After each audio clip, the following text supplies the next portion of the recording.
non-anatomic posteromedial bundle augmentation of the posterior cruciate ligament after hyperextension trauma. This is a case of a 17-year-old male who experienced a hyperextension injury of his left knee while playing basketball after a direct trauma to the front of the knee. The anterolateral bundle is thought to be more commonly injured than the posteromedial bundle, but in hyperextension, the PMB played a more significant role. Clinical examination revealed a negative posterior drawer sign at 90 degrees of knee flexion, but a positive pseudo-enlargement sign at 50 degrees of knee flexion.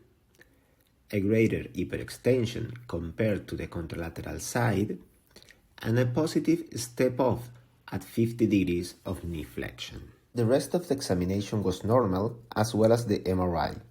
This clinical presentation led to recommend a posterior medial PCL bundle augmentation. Standard high anterolateral and low anteromedial portals are created.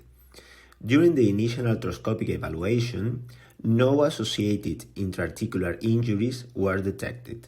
With the arthroscope positioned in the high anterolateral portal, the insertion point of the posterior medial bundle on the femur is identified and marked using radiofrequency to ensure accuracy when the guide pin is passed.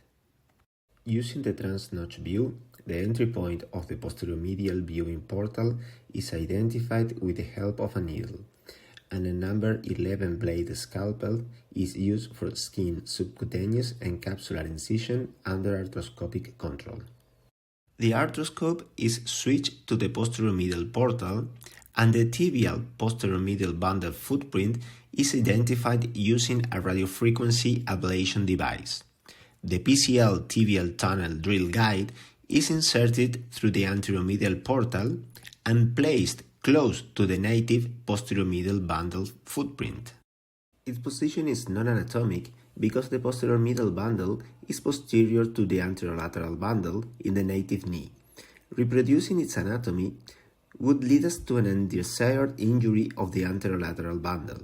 Therefore, the authors choose to place it 5 mm more medially to the native PCL.